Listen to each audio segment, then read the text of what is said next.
Doctor López de Belva. Buenas tardes a todos.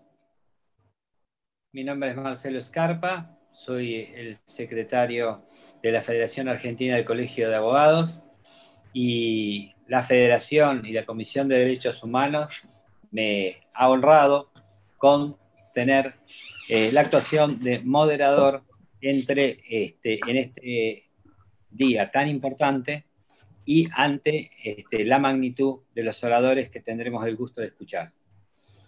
Pasamos directamente a la acción. Presento al presidente de la Federación Argentina del Colegio de Abogados, José Luis Lasalle, tiene la palabra.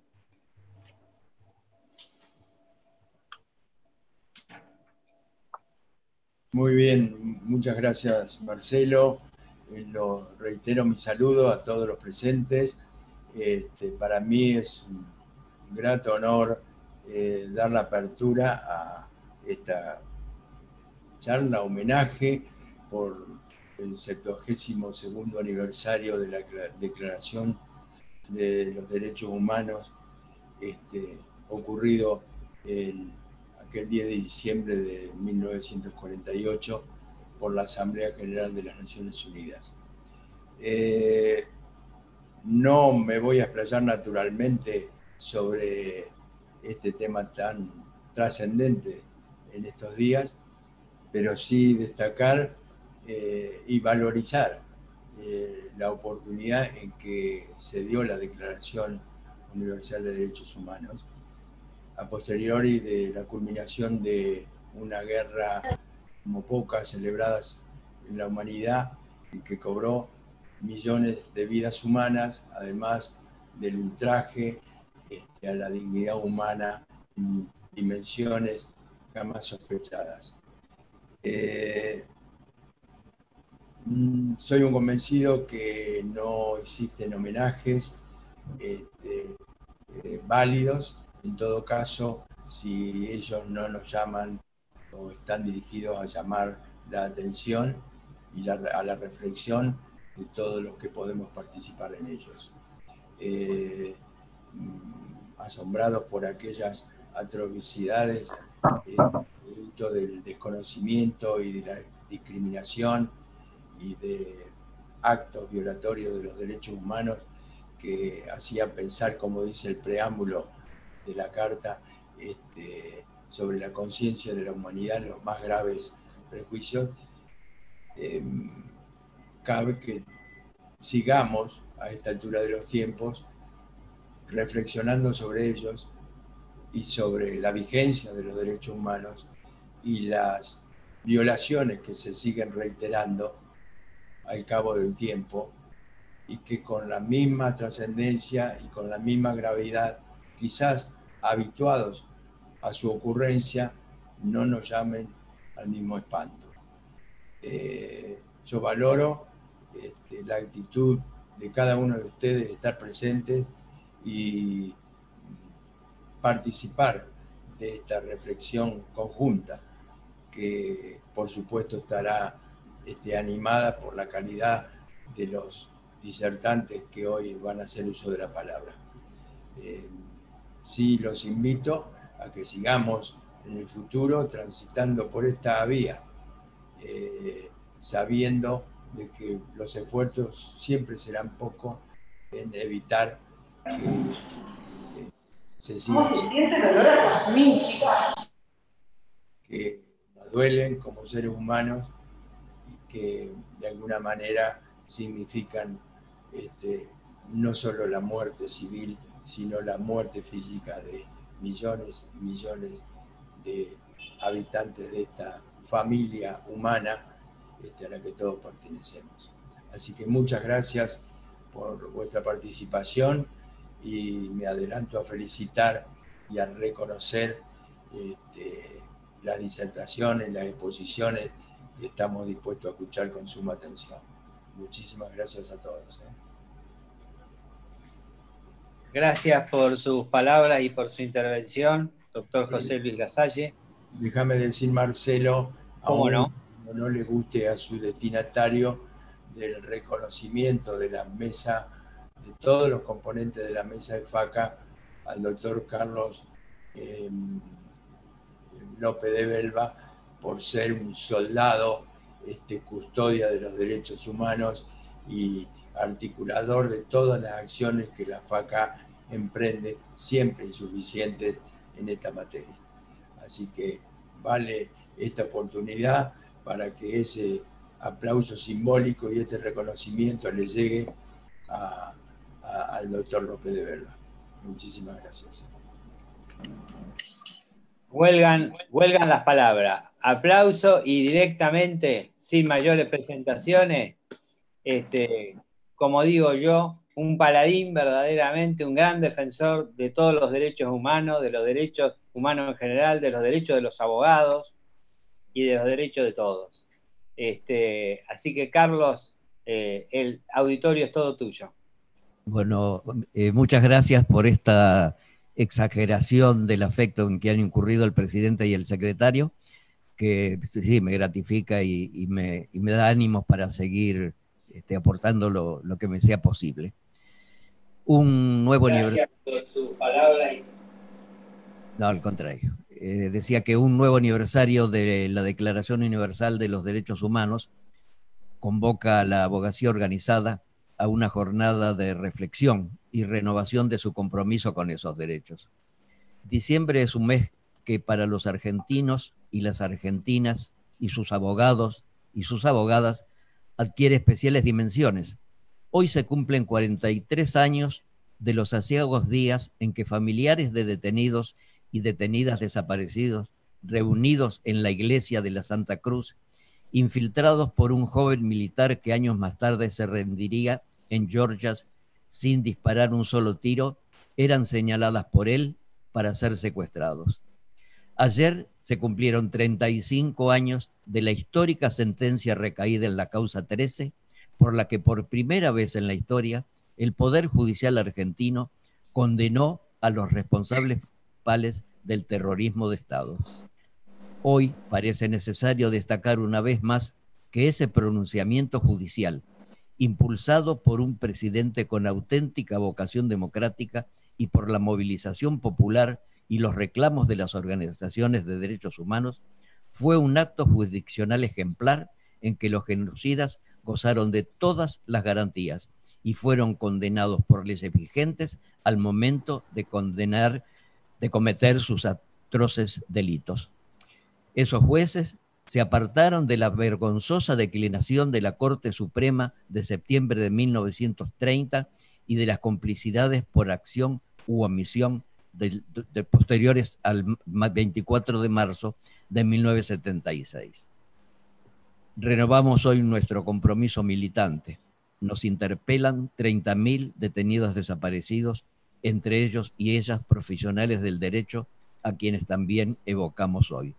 Contamos con ello, con la invalorable intervención en este acto de 4 colegas que honran nuestra profesión y nuestro compromiso.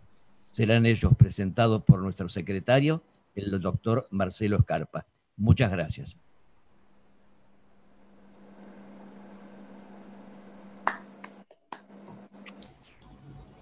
Bueno, tengo el gusto de presentar al doctor Sebastián Alejandro Rey.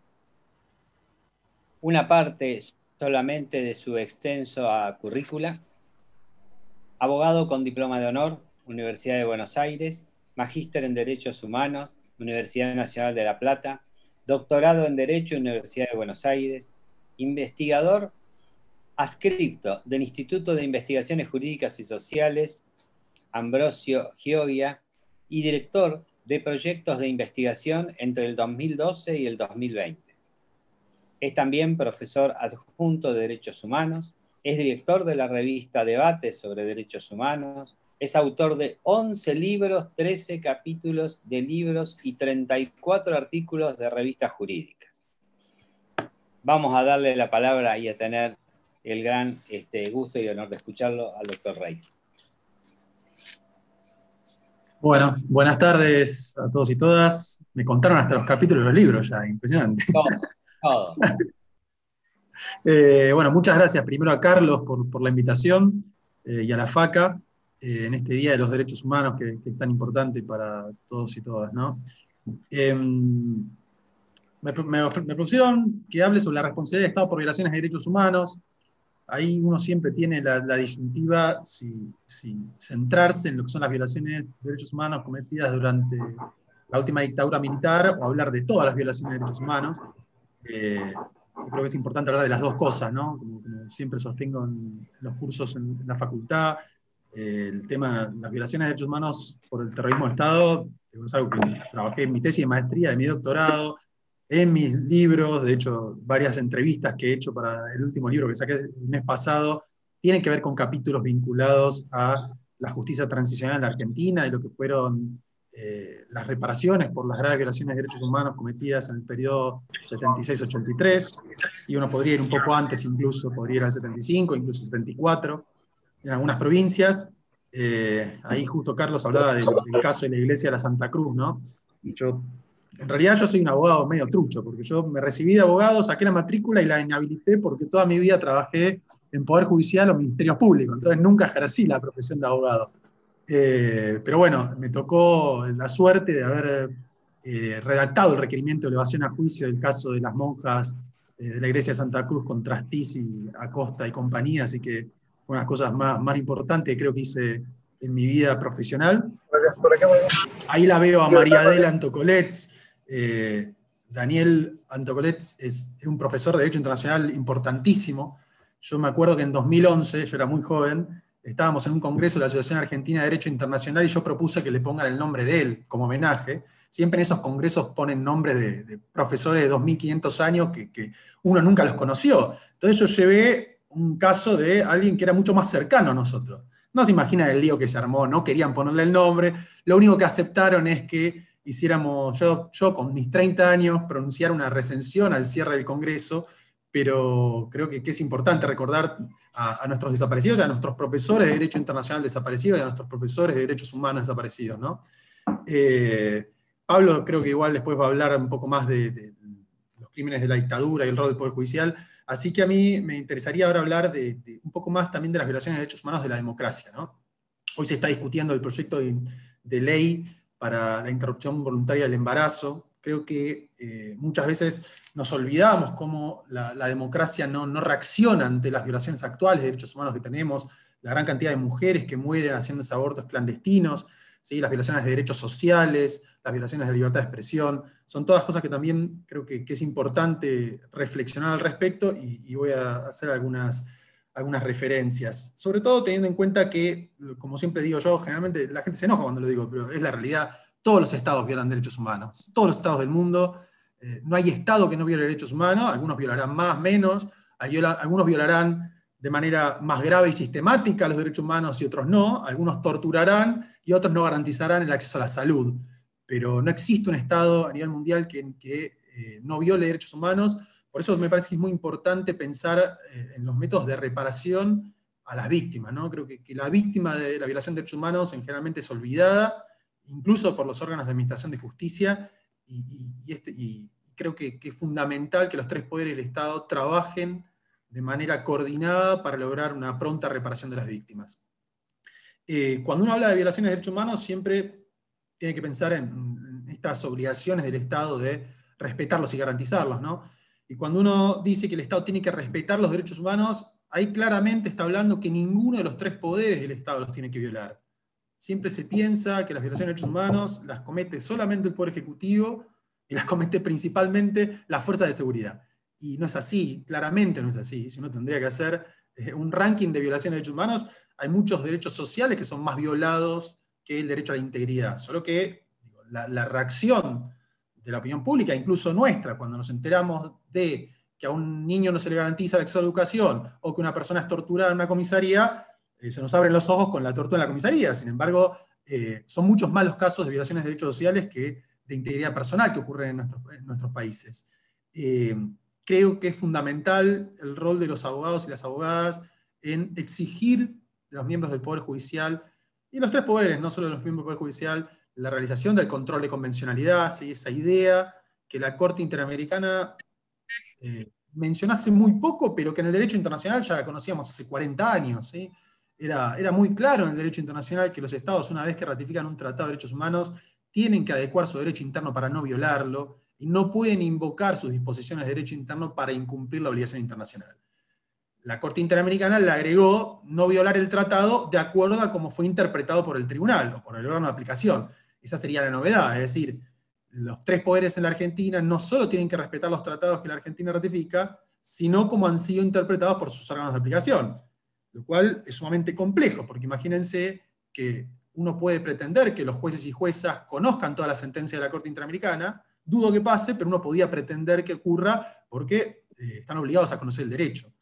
Ahora, pretender que todos los miembros del Poder Legislativo y todo el Poder Ejecutivo, a nivel federal y a nivel provincial, conozcan toda la jurisprudencia de la Corte Interamericana de Derechos Humanos, no solo de los casos de Argentina, sino de la totalidad de los casos, es casi una utopía. Creo que la Corte ahí aspira demasiado.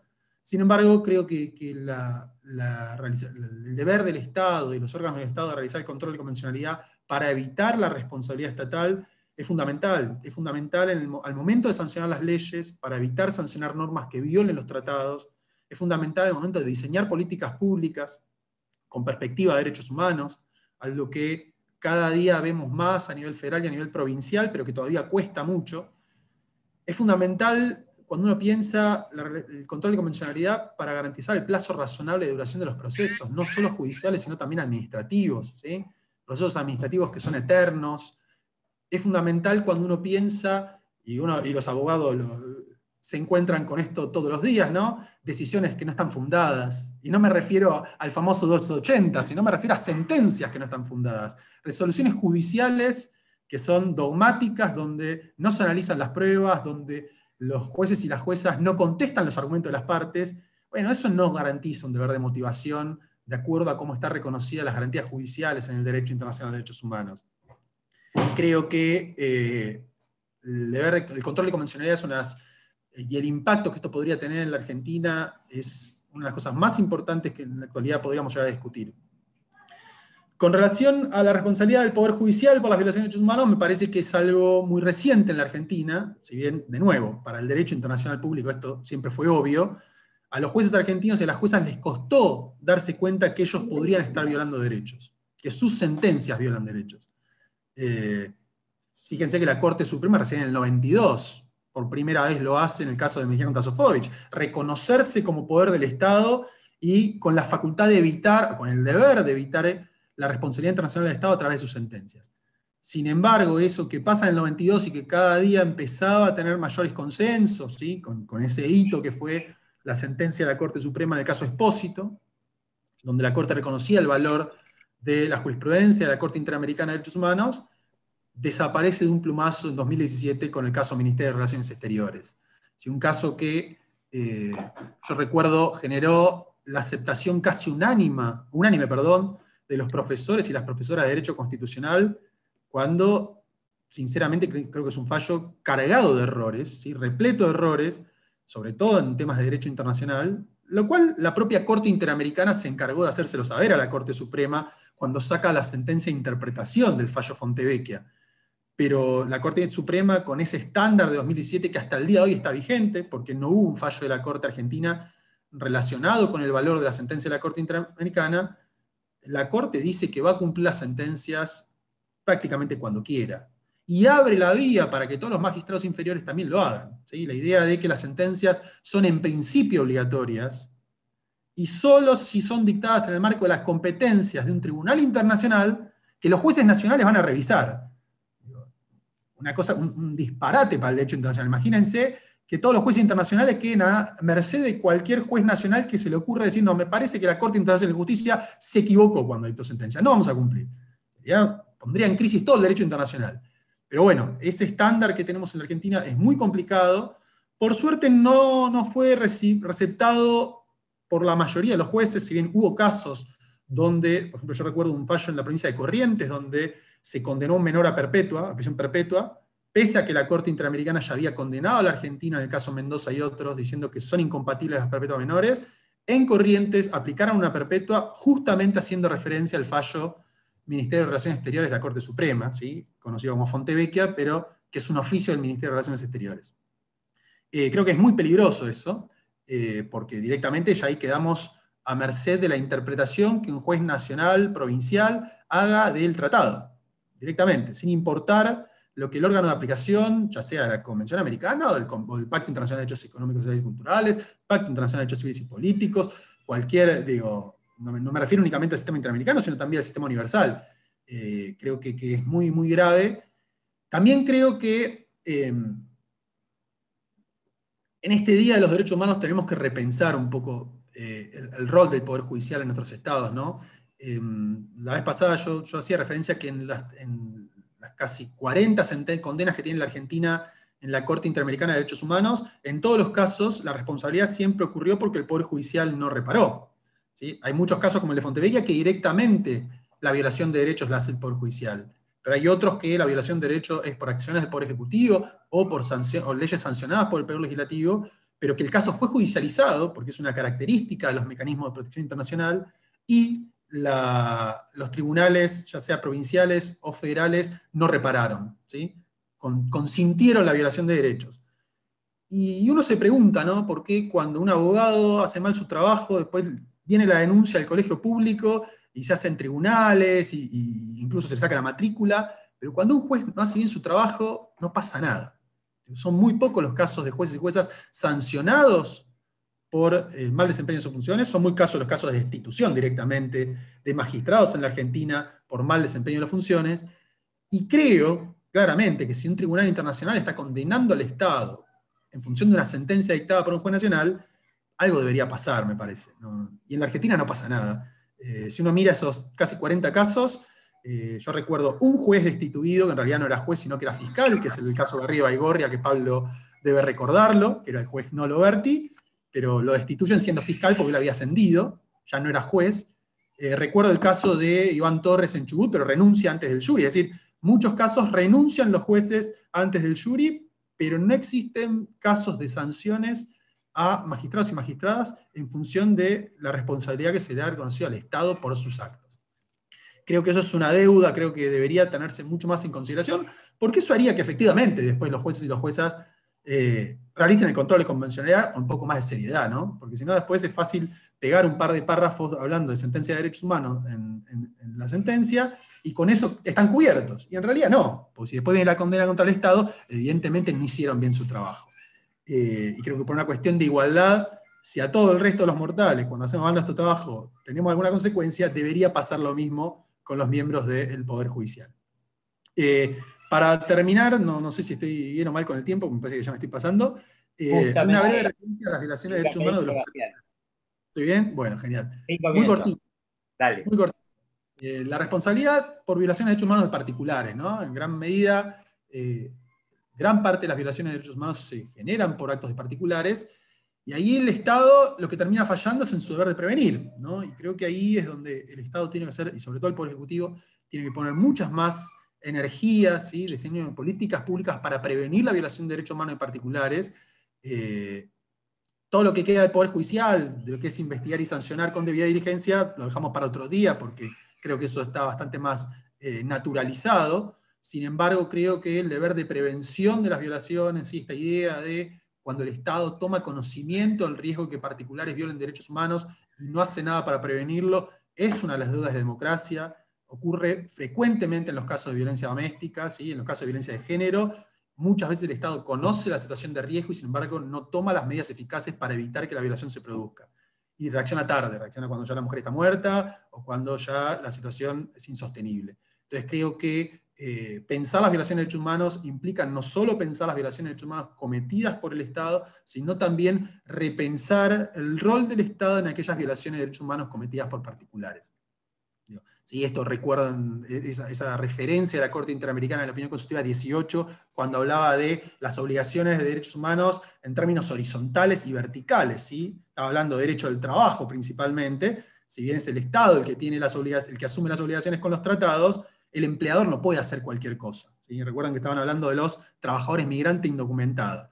No es que el empleador pueda hacer cualquier cosa y violar todos los derechos porque no es el Estado, ¿no? Evidentemente, el empleador tiene que respetar los derechos humanos, pero es el Estado el que tiene que garantizar que los particulares en sus relaciones no violen derechos. corto acá si puede hablar el resto, no sé si después habrá tiempo para intercambios. Nuevamente, gracias por la invitación y bueno, muchas gracias. Gracias, Sebastián. Un aplauso, por supuesto. Y gracias en nombre de la Federación Argentina, de su presidente, de la mesa y especialmente de la Comisión de Derechos Humanos que preside Carlos. Y pasamos así rápidamente a escuchar a la doctora Marta Felperín. Siempre todos los currículums son muy extensos. Yo pretorianamente elijo algunas de sus antecedentes. Marta Felperín es miembro de la Comisión de Derechos Humanos del Colegio de Abogados de Rosario, secretaria académica del Centro de Estudios e Investigaciones de Derechos Humanos, profesor Gardela, de la Facultad de Derecho de la UNR, miembro del Consejo Académico de Derechos Humanos, miembro del equipo jurídico de la APDH de Rosario, magíster en Administración, Derecho y Economía de los Servicios Públicos, docente estable de la Maestría de Derechos Humanos en el Centro de Estudios Interdisciplinarios. Doctora Marta Felperín, el auditorio es suyo. Muchas gracias. Buenas tardes, la verdad que es un gusto compartir esta tarde con todos ustedes, sobre todo es un verdadero honor participar en el panel de disertantes y agradezco profundamente a Carlos López de Belva que me haya invitado a participar, a la Comisión de Derechos Humanos de la FACA y por supuesto a la FACA misma. Estamos conmemorando, celebrando un 10 de diciembre distinto, un 10 de diciembre raro, en un contexto pandémico que por momentos nos hace pensar que estamos dentro de una película de ciencia ficción, de una película distópica, en un contexto pandémico que atravesó la totalidad de nuestras vidas y de nuestros cuerpos, pero también que ha puesto en evidencia lo evidente. Y aquí, si ustedes me permiten, voy a hacer propias las palabras de un pensador italiano, Bifo Berardi, quien dice que este virus ha logrado lo que las mayores prédicas políticas no pudieron, y es poner en el centro de la escena la desigualdad. Ella nos dice que ojalá que esto nos sirva como un salto mental y como un punto de partida. Y yo quisiera aquí agregar que también nos sirva como un punto de inflexión para detenernos y repensar en qué tipo de sociedades queremos vivir, en qué tipo de sistemas queremos vivir. Y por eso, ¿qué más pertinente entonces que el tema que se me ha asignado, que es educación y derechos humanos? Cuando Carlos me propuso el tema, educación y derechos humanos, en un principio yo pensaba abordarlo quizás de la manera más ortodoxa o clásica, partir desde el preámbulo de la Declaración del 48, desarrollar el artículo 26, que es el artículo que habla sobre el derecho a la educación, hacer un recorrido de los instrumentos, convenciones, tratados, recomendaciones sobre educación, para terminar con el protocolo adicional a la Convención Americana sobre Derechos Humanos, el protocolo de San Salvador, en el cual no solo se desarrolla el derecho a la educación, sino que también allí ya se hace hincapié en educación en derechos humanos. Y aquí yo me pregunté, ¿y por qué no vamos a ir un poquito más allá? Y entonces yo voy a tomar lo que es la perspectiva de derechos humanos en educación, o la educación con enfoque en derechos humanos, o como hoy día se dice, la educación en clave de derechos humanos. Porque esta es una mirada mucho más amplia, más inclusiva. Nadie queda afuera. Es una mirada como un prisma que se abre. Es una metodología de corte transversal que atraviesa a la educación en todas sus instancias y en sus dimensiones. La atraviesa totalmente. Pero no solo es una metodología, sino también es una forma de actuación, un hacer. Es importante que este enfoque en derechos humanos en educación realmente es una herramienta, es un instrumento muy potente, muy poderoso, y para quienes trabajamos con el derecho es una herramienta muy fuerte y muy necesaria. Yo voy a usar unas pinceladas o algunas ideas acerca de derechos humanos entonces educación y el enfoque de educación de derechos humanos en educación. Con respecto a los derechos humanos, me gustaría mínimamente compartir con ustedes cuál es mi mirada con respecto a los derechos humanos. A mí me gusta mucho una definición de un epistemólogo y pedagogo mendocino, es Roberto Folari, quien define o aborda a los derechos humanos desde una óptica histórica particularizados por el carácter de necesidad humana. A su vez, Folari agrega que son logros culturales contingentes de la historia occidental. Yo aquí quisiera abrir un paréntesis y diría logros culturales contingentes de parte de la historia occidental. O bien como los definía nuestro querido profesor y maestro Juan Carlos Gardela, quien cuando hablaba de las pautas de derechos humanos decía que, bueno, estos no son principios abstractos, sino que son instrumentos ideados por la humanidad para satisfacer en forma libre e igualitaria las necesidades básicas en la forma concreta a cómo cada grupo social las concibe. Es decir, entonces, que aquí estamos hablando de una categoría histórica, de una categoría cultural con sus peculiaridades socioculturales. Por lo tanto, no es una categoría cerrada. Hoy día estamos hablando de los derechos humanos emergentes, estamos hablando de esa expansión de ciertos derechos humanos a determinados grupos o colectivos que fueron invisibilizados, que no fueron individualizados, está bien, en el año 48, pero aún por tratados posteriores. Estamos hablando de nuevas necesidades. Por lo tanto, yo creo que esto es rotundo y contundente en cuanto a que esta categoría es una categoría no cerrada, que es histórica. En cuanto a la educación, seguramente yo le pregunto a cualquiera o en este foro qué pensamos acerca de la educación. Cualquiera de nosotros tiene alguna idea acerca de lo que es la educación.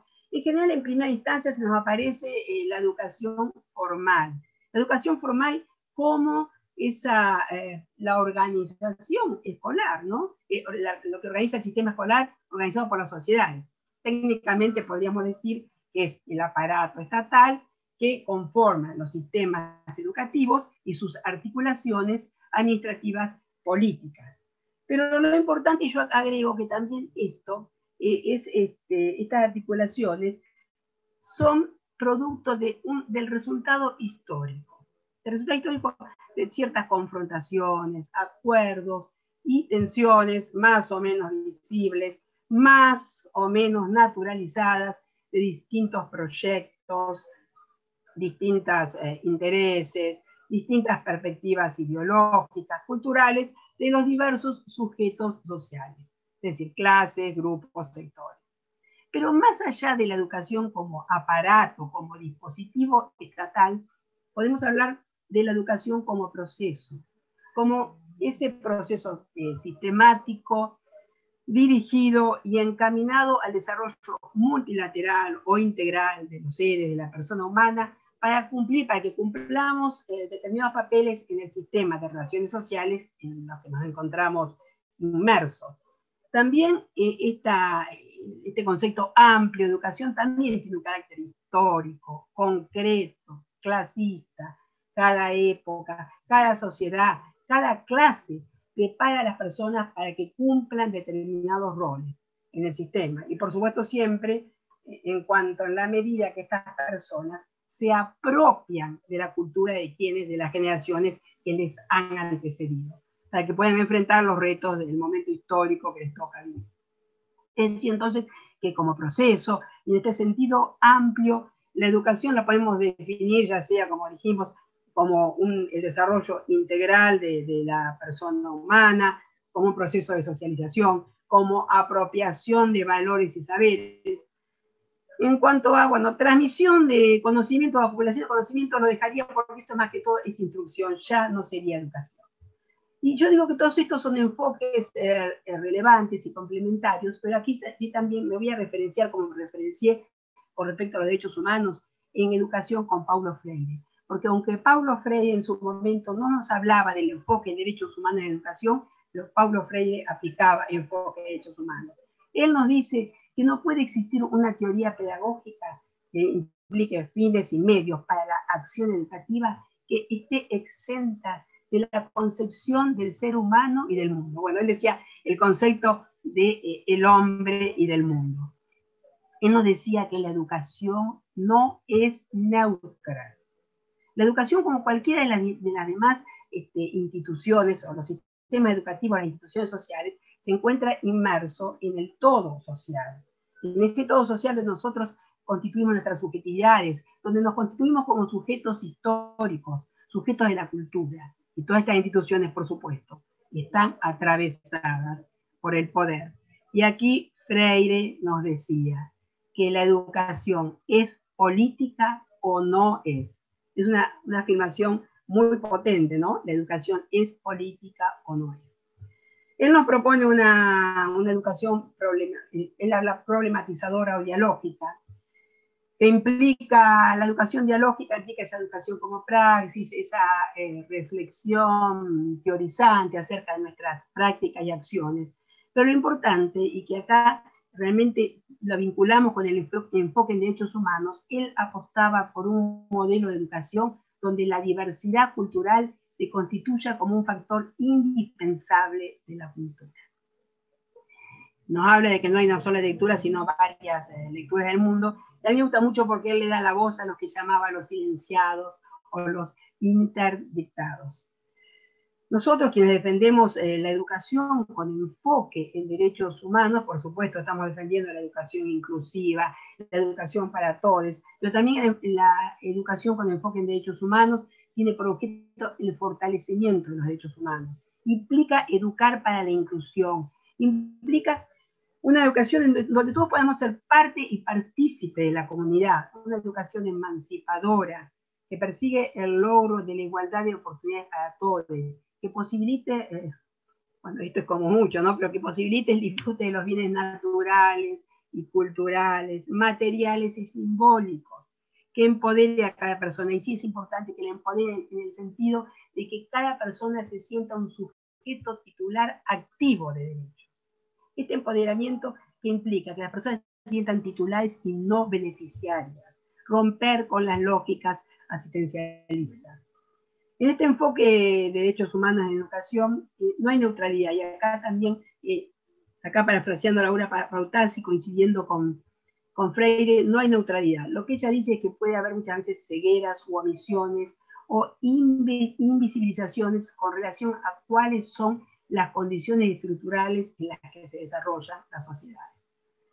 Hoy día, como todos sabemos, hemos tenido realmente unos hechos muy fuertes, drásticos, discriminatorios, se racializan grupos, y yo creo que es acuciante y es un imperativo comenzar con la educación con enfoque de derechos humanos, que lo atraviesa todo, no solo que atraviesa la educación los distintos niveles y dimensiones, primaria, secundaria, nivel superior, sino también atraviesa toda la estatalidad, a toda la organización, todos los órganos del Estado, desde cuando se sancionan las leyes sobre educación a cuando se aplican y se organizan los sistemas de educación. Este enfoque va a atravesar todo, va a atravesar las leyes, va a tener que atravesar las currículas de las carreras, va a tener que formar a los formadores, y también va a tener que modificarse las formas de estar en el aula y de vincularnos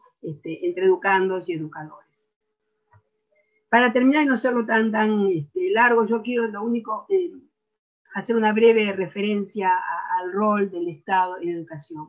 Hasta el año 1966, con el Pacto de Derechos Económicos, Sociales y Culturales, bueno, que empieza su vigencia en el 76, se hablaba siempre del derecho a la educación, se desarrollaba, pero a partir de este pacto se establece la responsabilidad estatal en cuanto a brindar la estructura educativa, la estructura, o sea, el presupuesto y a su vez también la regulación educativa. Y en esto yo quiero decir que nosotros en nuestro país tenemos, la verdad, que una gran trayectoria. Por ahí el año 1884, y ustedes recuerden que con la ley 1420, nuestro país implementa la educación elemental gratuita, primaria o elemental gratuita, universal, obligatoria, laica y mixta. En nuestro país la educación es considerada una función del Estado, indelegable. Tenemos un profundo sentido de lo estatal educativo más allá de nuestra organización política jurídica. Y esto viene a cuento porque recordemos que cuando el Estado retrocedió, cuando el Estado minimizó su actuación y su papel en las políticas públicas en educación, ¿qué pasó? Hubo esa transferencia a los privados, la educación pasó a ser un bien transable en el comercio, hubo fragmentación del aparato educativo, y a su vez, ¿qué implicó eso? Implicó el crecimiento de las desigualdades. Ya sabemos nosotros que gracias a la Organización Mundial del Comercio y a sus famosos acuerdos de libre comercio, en donde se trata de destruir todos los valladares y del intercambio comercial de bienes y servicios entre los diferentes países, como si fuéramos todos iguales, se incorporó a la educación superior como un bien transable, como un bien en el comercio. Para nosotros, reitero, la educación es un bien público, es un bien común y no es un servicio, es una función del Estado indelegable. Para terminar, vuelvo... Doctora, perdón. Sí. Puede ser, si puede ir cerrando. Termino, lo último que termino, vuelvo a Folari y nada más, que él habla de que... Mil disculpas, Mil disculpas. Sí, sí, no, nada más que esto que terminamos. Cuando hablamos de educación y derechos humanos, Folari dice que el énfasis debemos ponerlo en cuanto a que los derechos humanos se aprenden como vivencia y no como fundamento, como factum y no como principios a priori. El acento debe ponerse en las condiciones histórico-prácticas de su ejercicio, más que en las nociones atinentes a la fundamentación en términos de razones del deber ser. Gracias y disculpas que me extendí, pero pensé que eran 15 minutos, me parece que estuve ahí. Todo perfecto. Gracias, doctora. Un honor haberla escuchado y, por supuesto, muy fructífero. Este aplauso virtual es para usted. Gracias.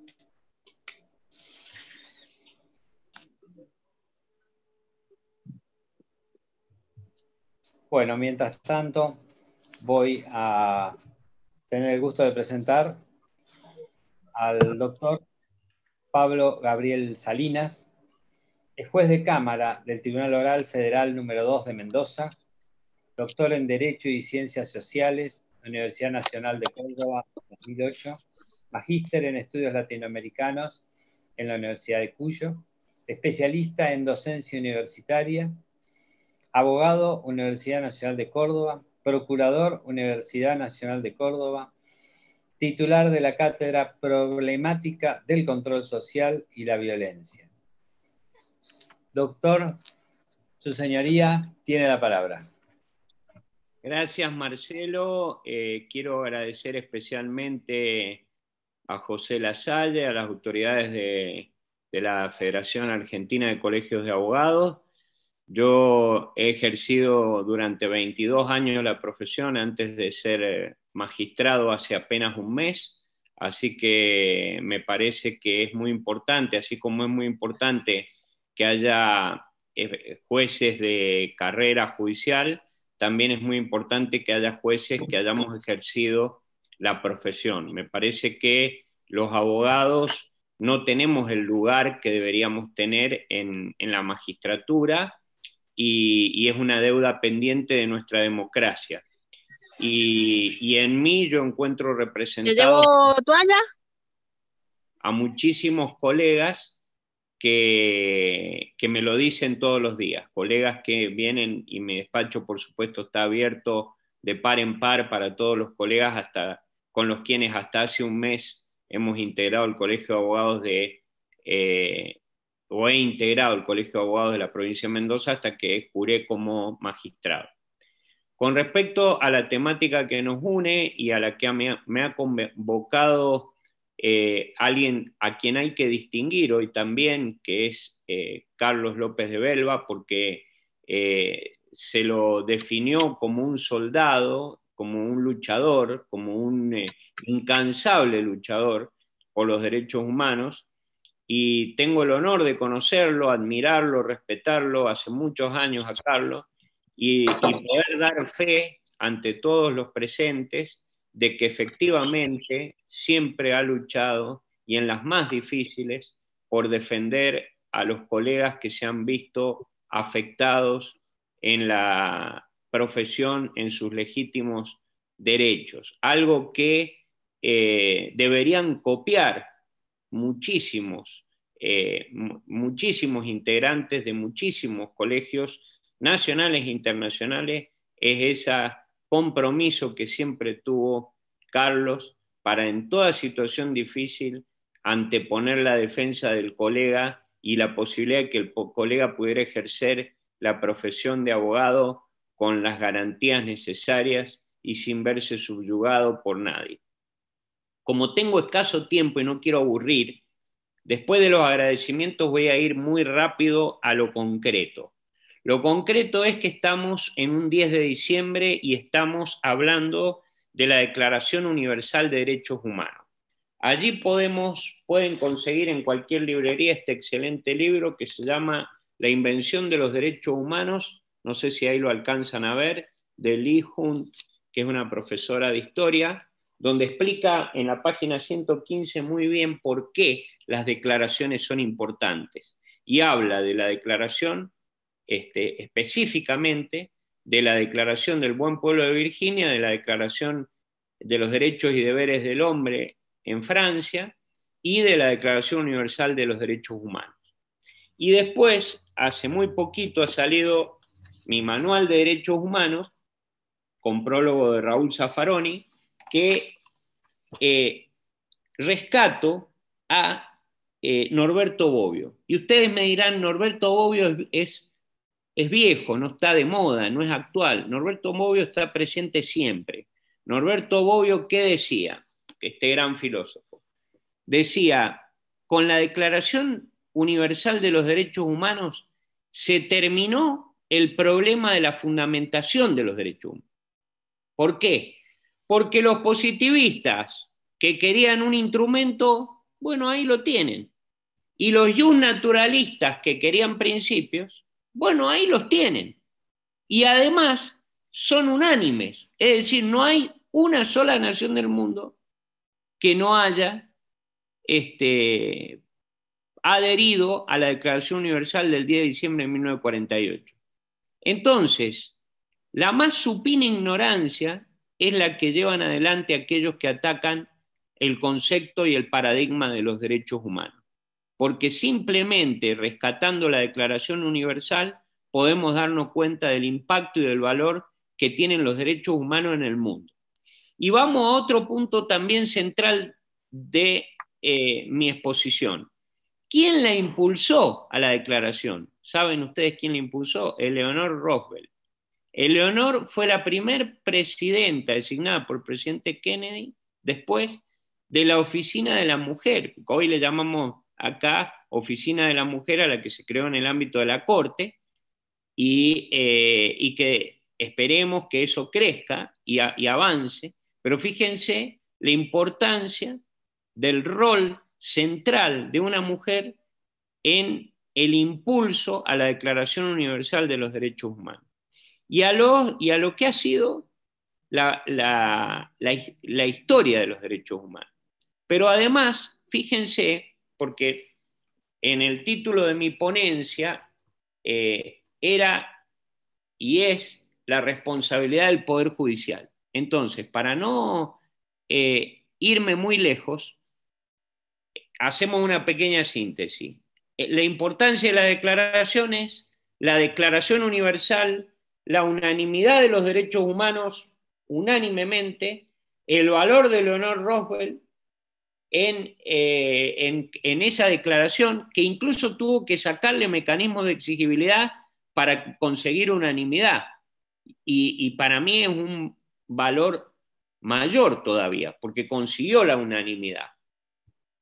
Y ahora vamos a la responsabilidad de los poderes judiciales. Seba hizo una crítica, y adhiero, de que no hay sanciones a los magistrados intermedias. O sea, o lo echan al magistrado o lo absuelven. Entonces el magistrado, digamos, tendría, o en nuestro sistema, no hay premios y castigos. Yo coincido plenamente en eso con Seba. Me parece que que es una muy buena observación. Nosotros tendríamos que pensar alguna modificación para que haya sanciones intermedias. O sea, no sea una cosa de o se destituye al magistrado o no pasa nada.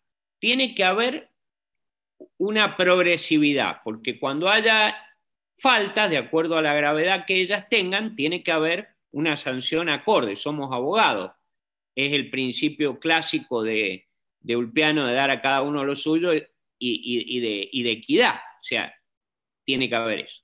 Pero acá yo le voy a agregar algo a Sebastián. Sí hubo jueces destituidos. ¿Y quiénes fueron destituidos? Fueron destituidos Romano, Miret, de la Cámara Federal de Mendoza. Ellos habían integrado el poder federal de la dictadura y le habían brindado impunidad a los ejecutores del plan criminal del terrorismo de Estado, que fue muy bien mencionado por Carlos cuando hizo referencia al histórico juicio de las juntas, juicio que al día de hoy retumban en nuestras cabezas las palabras de aquel hombre que admiro tanto, que Julio César Estracera, cuando dijo: quiero renunciar a toda originalidad y pronunciar una frase que ya no me pertenece, sino que pertenece a todo el pueblo argentino, nunca más. Ese hombre pasó a la historia grande de nuestra nación. Pasó a la historia grande de nuestra nación. Y dos hombres más que van a estar inscriptos siempre en la historia de nuestra nación, que son Raúl Alfonsín, que prometió y promovió el juicio a las juntas, más allá de las críticas que le podamos hacer a las leyes de impunidad, y podríamos estar horas hablando del proceso donde él se sube al helicóptero para ir a negociar, etcétera, etcétera. Pero él entró en la historia, hizo el juicio a las juntas. Y otro hombre, Néstor Kirchner, cuando renovó la Corte y permitió que una nueva Corte, con la siempre histórica disidencia del inefable disidente, votara por 8 votos la nulidad de las leyes de impunidad en el fallo Simón del Cerro o Poblete-Hablix, donde participó una cantidad de colegas que aún hoy participan en distintas instituciones de la magistratura, entre ellos el jefe de la unidad de apropiación, Pablo Parenti, y distintos integrantes de la generación que promovió y que trabajó en la redacción de ese fallo. Finalmente, entonces, después de reconocido estos dos líderes políticos, podemos pensar, y esto en el libro mío, La Justicia Federal en el banquillo de los acusados, que fue editado antes que el libro de Sebastián Rey, La Argentina en el banquillo de los acusados, así que estoy analizando con mis abogados qué voy a hacer con respecto al título del libro de Sebastián Rey, La Argentina en el banquillo de los acusados. Bueno, en este caso la que estaba en el banquillo de los acusados no era la Argentina, sino que eran los jueces federales de Mendoza, que habían continuado siendo jueces en el cursus honorum después de la dictadura, y que ahora eran presidente y vice de la Cámara. Y aquí en la página 171, el título es: Los ex magistrados se suman al plan criminal del terrorismo de Estado. ¿Y qué sostengo allí? Que lo sostuve en los alegatos.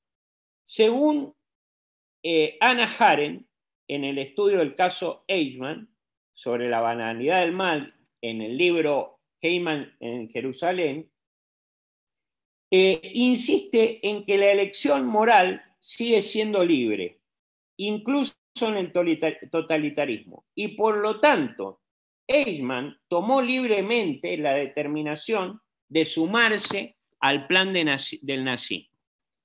Y lo hicieron Romano, Petra, Carrizo y Miret con el plan criminal del terrorismo de Estado. Libremente se sumaron y les garantizaron rechazar todas las denuncias, las 300 denuncias que caratularon fiscal contra NN, porque yo hoy soy juez y sé que el que dice cómo se caratula un expediente es el juez, fiscal contra NN, y mandaron al archivo con un sello de sobreseimiento provisorio 300 expedientes que no eran 300 expedientes, eran 300 compañeros desaparecidos y desaparecidas, 300 personas desaparecidas. De ese total de casos, estoy hablando en un universo donde no solo hay desaparecidos, sino también torturas y apremios, allanamientos ilegales, detenciones ilegales. De ese total, Romano fue condenado por 98 casos a prisión perpetua en la sentencia del 26 de diciembre de 2017, en pleno gobierno de Mauricio Macri. Fue condenado. Y fue un juicio que sirvió para que todo el movimiento de derechos humanos en la Argentina se mantuviera firme, sosteniendo los principios que siempre hemos sostenido, y en la Argentina hubo un consenso entre las principales fuerzas políticas para que los juicios continúen. Y lo sigue existiendo, porque son las cosas en que los argentinos tenemos que hacer hincapié, que son nuestros consensos.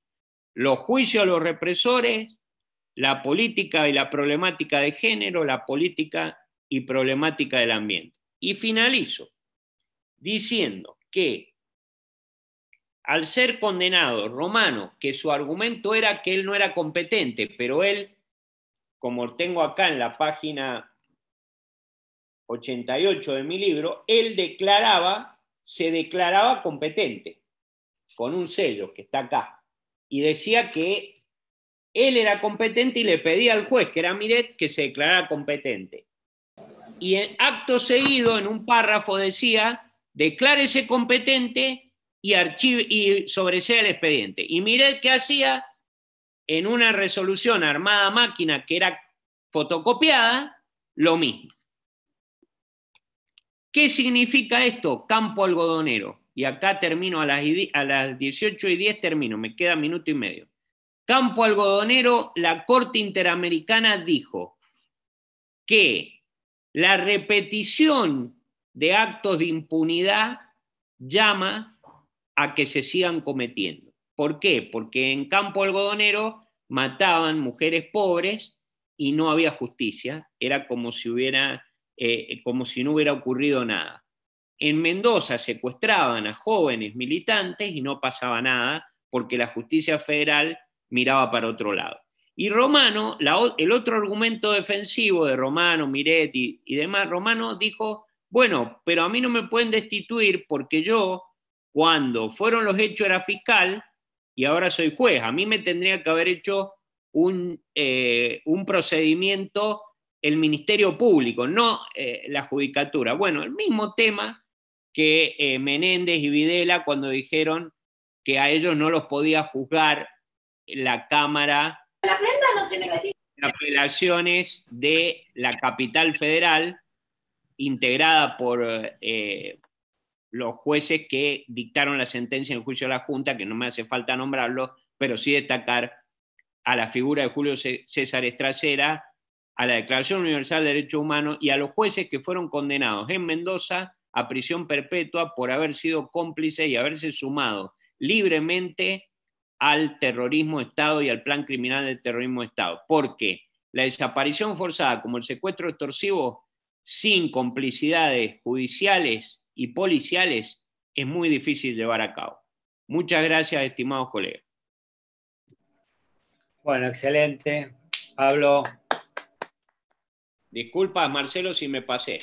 No, justo está. Fue muy respetuoso justamente de los derechos del próximo expositora en realidad. Pero bueno, agradezco, mucha suerte en la función de la magistratura y seguramente que este abogado de pasillo que alguna vez conocí en Mendoza en alguna junta, en alguna reunión, le saque lustre al sello de magistrado. Vamos a seguir con la doctora Araceli Díaz, abogada, UNR, mediadora, 1994, del Poder Judicial de la Nación. Vicedecana de la Facultad de Derecho de la UNR. Representante en la Comisión Directiva del Espacio de la Memoria. Profesora titular, Seminario de Metodología de la Investigación. Profesora de Negociación y de Mediación. integrante y fundadora del Instituto de Derecho y Lingüística. Todo en la Facultad de Derecho UNR. Ciencias Sociales de Córdoba, con jueza de la Corte Suprema de la Justicia de Santa Fe, diploma de honor del Consejo Municipal de Rosario. Bueno, con este background, la verdad, doctora, un gusto, un honor, y el auditorio es suyo. Muchas gracias.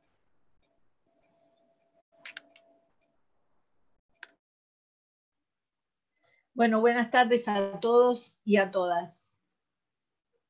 En primer término, quiero agradecer esta invitación, no por mí, sino porque me parece que participar de estas actividades en las que celebramos hechos importantes para las personas del mundo, hay que fomentarlas y hay que tratar de publicitarlas lo más posible. Sobre todo, celebrar estos 72 años de la Declaración Universal de los Derechos Humanos. ¿Y por qué no celebrar hoy también el aniversario de nuestra vuelta a la democracia con la asunción de Raúl Alfonsín en 1983 y la sentencia dictada por las juntas en las que ayer se conmemoraron los 35 años, bien digo? El tema que me han propuesto y que acepté equivocadamente, creo, que le debo a Carlos López de Belva, a quien también corresponde felicitar, como ya se lo ha hecho. Y digo equivocadamente porque pensé que era un tema que iba a poder manejar con una cierta sencillez luego de haber sido presidenta del Colegio de Abogados de Rosario y haber estado siempre tratando en estos temas del colegio. Pero no es fácil, porque parece derechos humanos y colegios de abogados, pero tenemos muchos colegios de abogados, tenemos estatutos muy diversos, leyes en base a las cuales se han conformado estas instituciones de derecho público no estatales, y entonces tenemos una cantidad de visiones distintas, ya sea por la época, ya sea por la ideología de los grupos que participaron en la fundación de los distintos colegios de abogados. He revisado unos cuantos estatutos, he echado una mirada y he encontrado que el tema de los derechos humanos aparece en muy pocos colegios como objetivo propio del colegio de abogados. Poquísimos. Cierto es que en muchos casos subsana esta carencia con la existencia de comisiones de derechos humanos que, aun cuando están de los directorios de colegio, no tienen la suficiente entidad como para hacerse presente, siendo que si estuviera estipulado entre sus objetivos esto de la defensa de los derechos humanos. Me viene a la cabeza siempre, es una cosa que cada vez que trato estas cuestiones me llega esto de que ese verso de Borges que dice: en algún lugar no nos une el amor sino el espanto.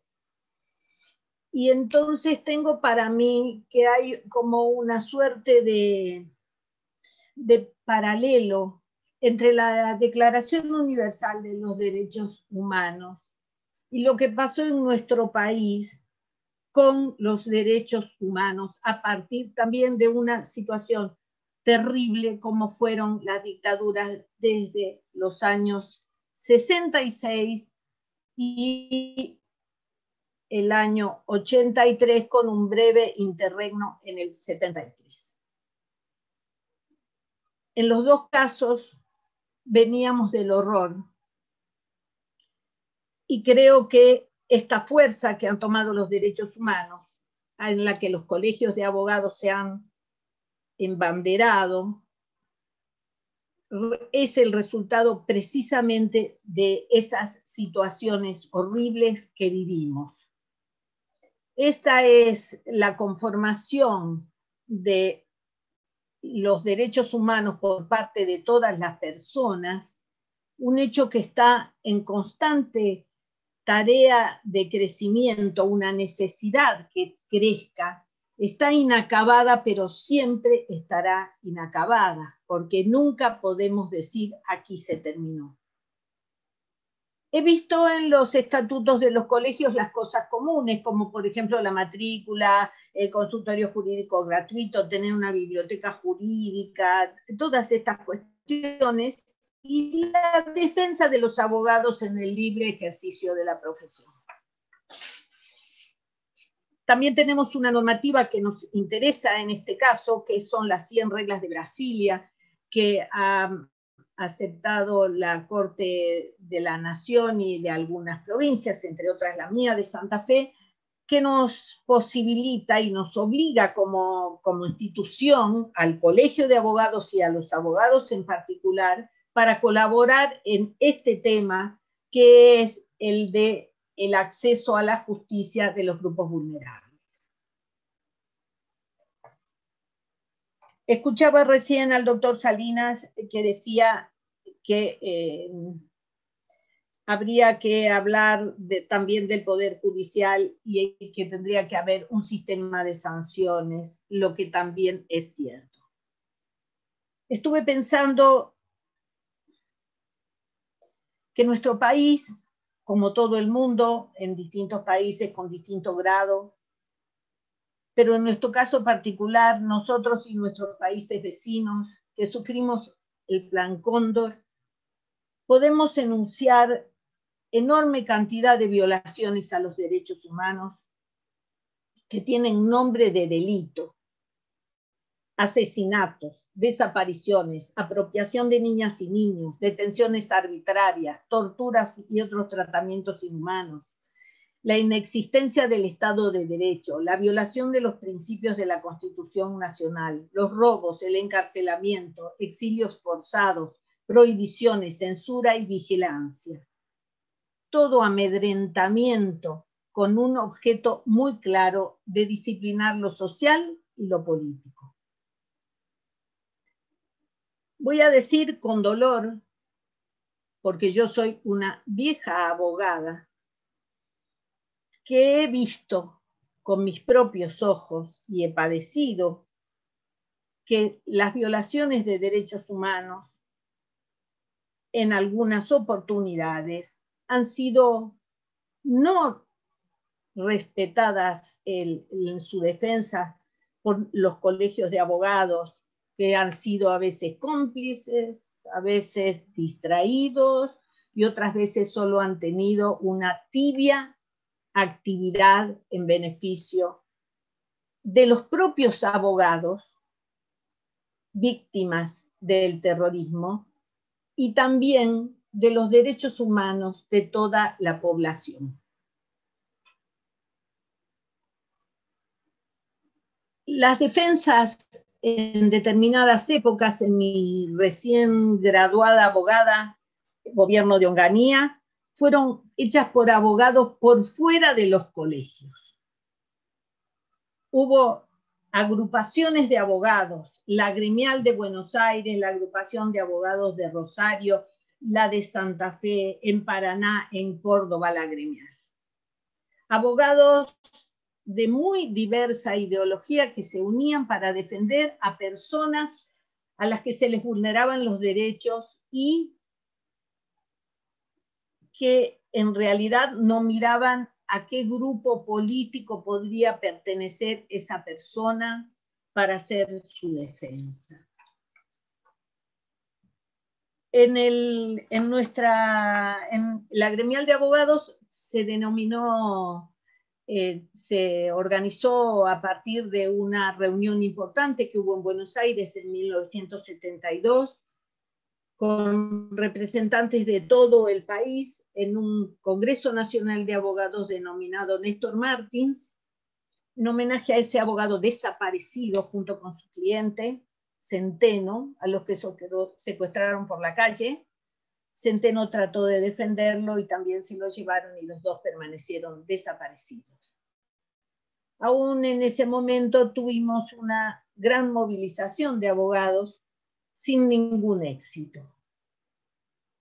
Los abogados se reunieron, y digo se reunieron, yo no había ido porque estaba en pleno periodo de parir a mi primera hija en Buenos Aires. Y tuvimos un segundo Congreso Nacional de Abogados, también denominado Néstor Martins, en Córdoba, abril del 73, en Luz y Fuerza, que nos recibió Agustín Tosco.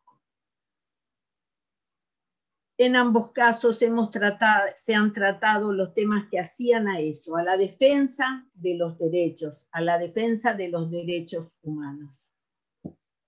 Yo cuando leo el primer artículo de la Convención que dice todos los seres humanos nacen libres e iguales en dignidad y derechos y, dotados como están de razón y conciencia, deben comportarse fraternalmente los unos con los otros. Digo, está bien, es una declaración y son buenas las declaraciones, son importantes las declaraciones porque van sembrando semillas, pero la verdad es que es una expresión de deseos, porque lo que nosotros acabamos de escuchar es realmente lo que quisiéramos que fuese. En Rosario nosotros hemos tenido ya hace mucho tiempo un desaparecido, un médico desaparecido en el año 55, junio del 55, Juan Ingalinera. Tuvo varios abogados defensores, entre otros Guillermo Quio y Adolfo Trumper. Adolfo Trumper y a Quio los tirotearon en la puerta del tribunal un día, el 26 de febrero del 64, Quio murió y Trumper salvó su vida. He tenido la suerte de conocer a Trumper, abogado laboralista. En realidad, nosotros hemos crecido en el tema de derechos humanos a raíz de toda esa situación que tiene que ver con lo terrible, con lo delictual, con lo muy espantoso. Pero lo cierto es también que la mirada no puede detenerse allí. Nosotros tenemos que pensar en los derechos humanos de todas y de todos. Tenemos que pensar en todo el camino que hay que recorrer para que las personas conozcan los derechos que tienen, porque si no conocen los derechos, tampoco podrán ejercerlos. Y esa es una tarea que excede de la labor del poder del Colegio de Abogados, pero debe ser así.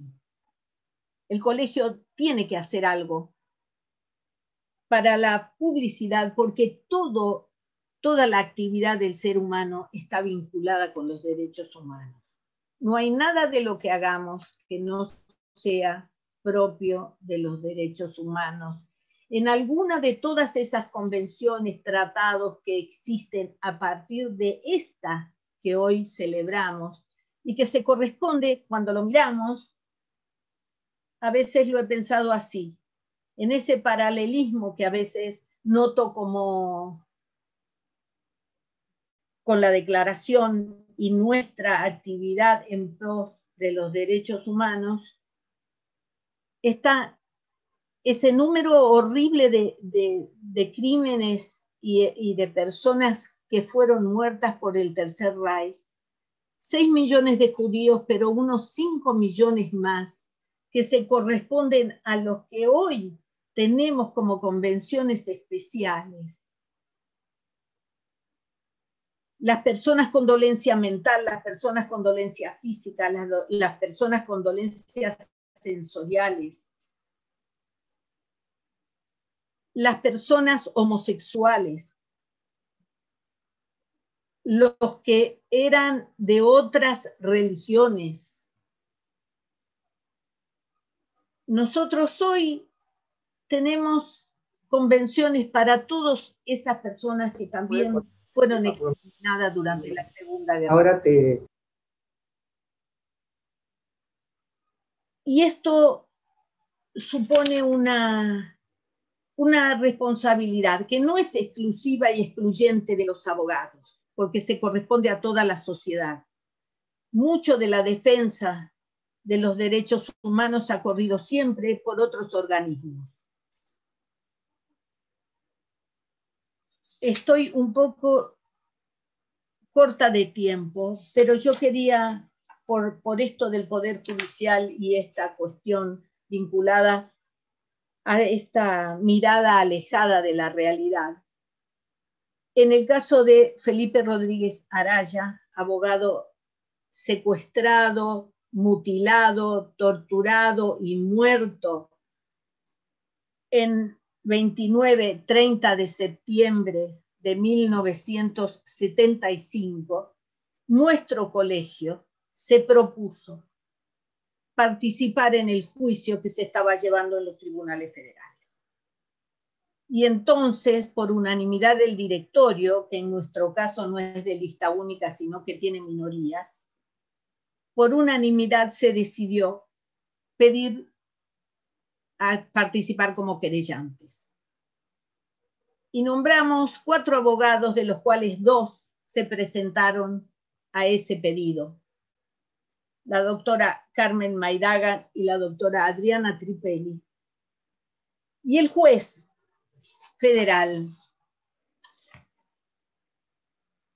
Marcelo Bailaque, dictó una resolución en que denegaba la participación del Colegio de Abogados con el argumento de que no era la misión principal del Colegio de Abogados la defensa de los derechos humanos. 3 carillas escribió y dijo que no hacer lugar a la pretensión de ser tenida como parte querellante al Colegio de Abogados de la segunda circunscripción en el marco de este juicio. Por supuesto que nosotros recurrimos a reposición, apelación en subsidio. La revocatoria no fue aceptada. Y en este escrito, estas abogadas dicen, no es como lo sostiene la resolución que los hechos pudieron afectar a personas vinculadas al ejercicio de la abogacía, sino por el contrario, el ejercicio de la profesión de abogado y las defensas que realizaba el doctor Felipe Rodríguez Araya fueron causa directa de su homicidio que en sí mismo resultó más que suficiente para que este colega no ejerciera más su profesión. En tal sentido, ser asesinado por ejercer libremente la profesión de abogado en un marco de terrorismo de Estado afecta al resto del colectivo de abogados, ya que altera significativamente la libertad necesaria para ejercerla. Fue a la Cámara y la Cámara de Apelaciones, en un fallo muy interesante, que lo congratula a uno con el derecho y que hace mención a algunos otros casos, sobre todo a la Universidad Nacional de Rosario en la causa FECER, que también fue aceptada, admitió que fuéramos querellantes y somos querellantes. Hoy tenemos en el Colegio de Abogados ya hace muchos años una comisión, desde el año de julio, desde el 83, tenemos una comisión de derechos humanos que en algunos momentos ha tenido un movimiento un poco más, diría yo, libre, pero que ya hace muchos años está trabajando muy fuerte en estas cuestiones. Y tenemos una comisión de derechos humanos de niñas, niños y adolescentes. Porque hemos llegado a la conclusión de que tenemos que empezar por allí. Los niños tienen que ser los que sepan los derechos que tienen. Los niños lo van a transmitir a su familia. Los niños son en los que nosotros tendremos que confiar para que mañana los derechos humanos brillen en todo su esplendor, o por lo menos que estén siempre en esa construcción imprescindible para que esta Declaración Universal de Derechos Humanos no sea eso solo una expresión de deseos, sino que sea realmente un momento en la historia que permitió que pusiéramos en la letra aquello de lo que las personas debemos ser titulares. La vida, la libertad, las más importantes de todas esas, que en muchos casos están librados a la suerte de lo que suceda en un tribunal. Creo que esto de mantenernos en raya, como fue lo de las dictaduras militares, han hecho que nosotros bajáramos la guardia en algunas cosas o nos atemorizáramos. Y entonces esas defensas fueron...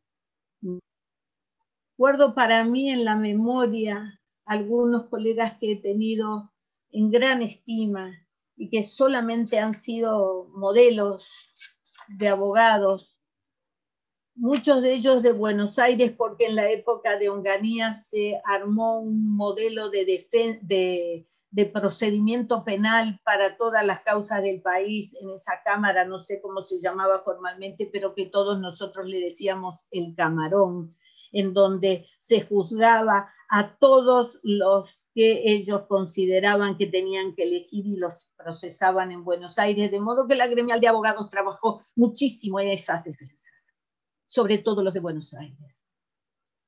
Y entonces allí pensaba en Mario Hernández, en Mario Yacub, que fueron mis amigos, en Silvio Frodisi, en Roberto Sinigaglia, en Ortega Peña, los que fueron víctimas, y en otros que no lo fueron. Me acuerdo del Negro Amaya, al que conocí en Rawson cuando la masacre de Trelew. En verdad, han quedado muchos en el camino, son nuestros, de alguna manera fueron por muchos años nuestros modelos. Lo siguen siendo para mí y para mucha otra gente.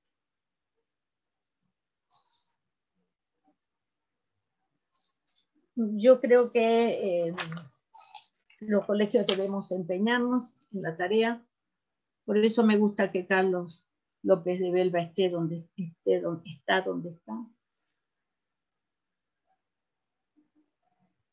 Y creo que tal vez hoy, con el objeto de terminar estas palabras, podría hablar muchísimo más, pero me gustaría terminar diciendo que me parece que es un momento oportuno hoy, justamente hoy, todos los días, ¿no?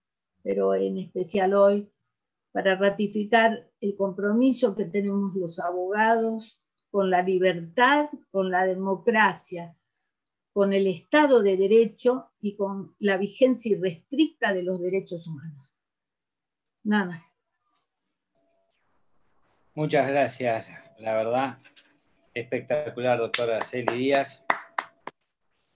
Un gusto de volver a verla, tuve el gusto de conocerla en la Junta de Rosario en el año 15, donde fuimos muy bien recibidos y una junta muy interesante. Así que desde ya muchas gracias y saludos a los colegas rosarinos. Bueno, ahora vamos a pasar al cierre de este muy, muy emotivo e importante acto para recordar y homenajear la Declaración de los Derechos Humanos.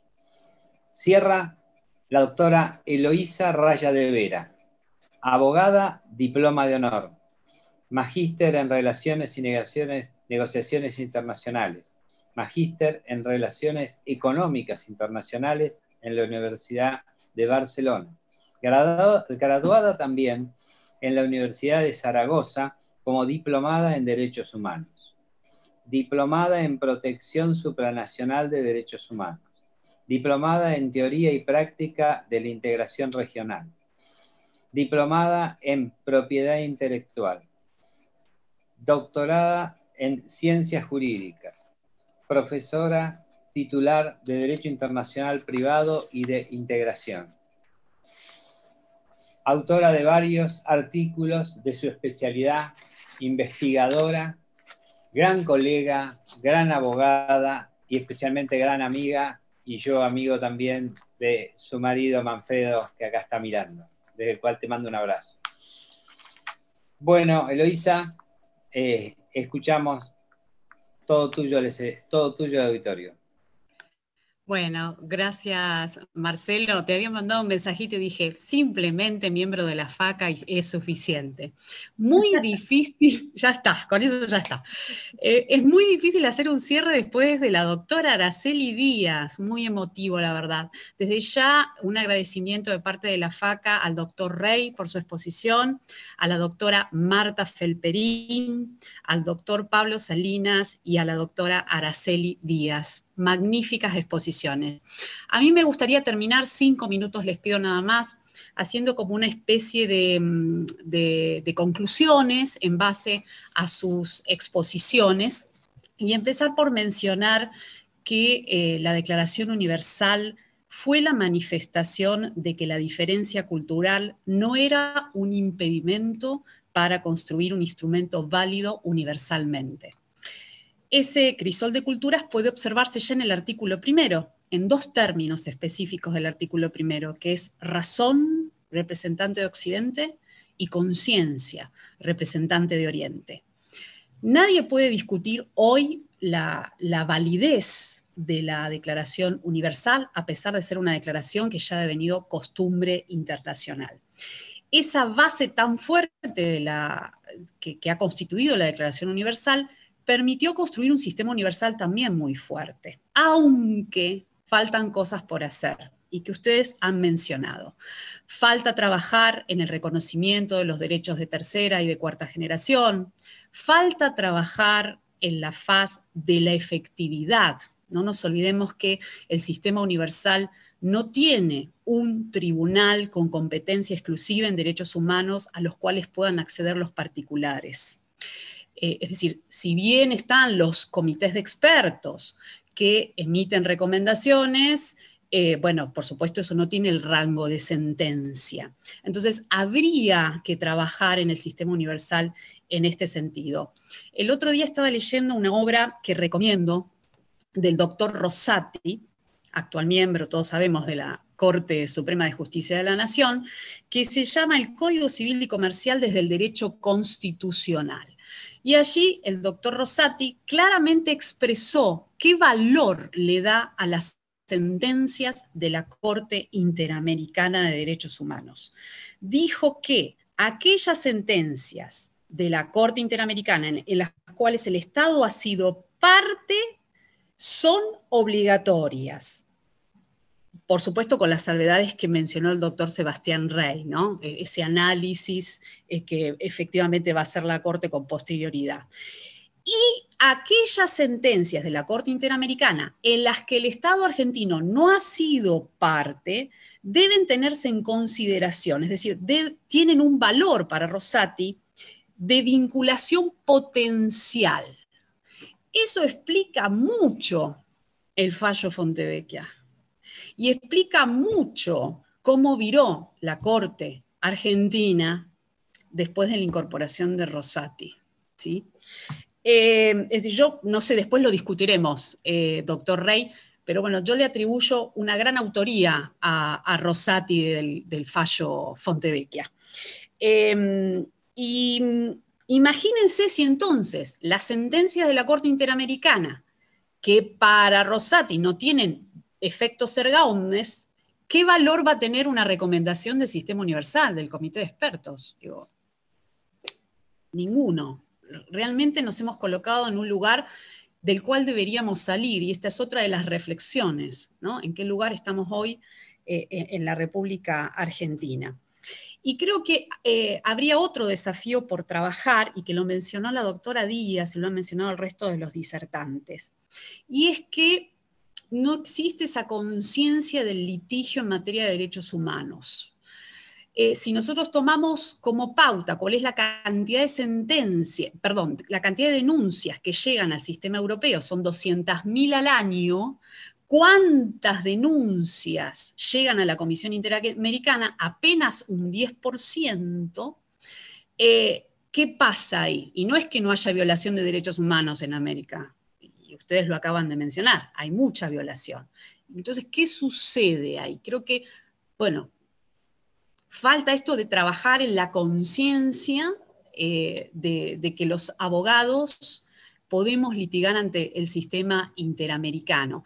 Y aquí voy a destacar de la labor del doctor Carlos López de Belva a través de la comisión a nivel de la Federación Argentina de Colegios de Abogados y de todos ustedes que en sus colegios trabajan y en los ámbitos de su trabajo profundizan el análisis y la interpretación de los derechos humanos. Esto es muy importante para poder cambiar esta faz de la efectividad o el enforcement que tanto se necesita en materia de derechos humanos. Bueno, quiero terminar agradeciendo al presidente de la Federación Argentina, al doctor José Luis Lasalle, al doctor Marcelo Scarpa, el secretario de la Federación, y otra vez al doctor Carlos López de Belva y a todos los participantes. Una magnífica actividad.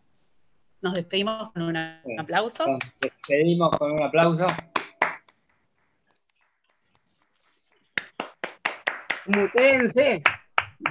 Bueno, muchas Se gracias. escucha, claro.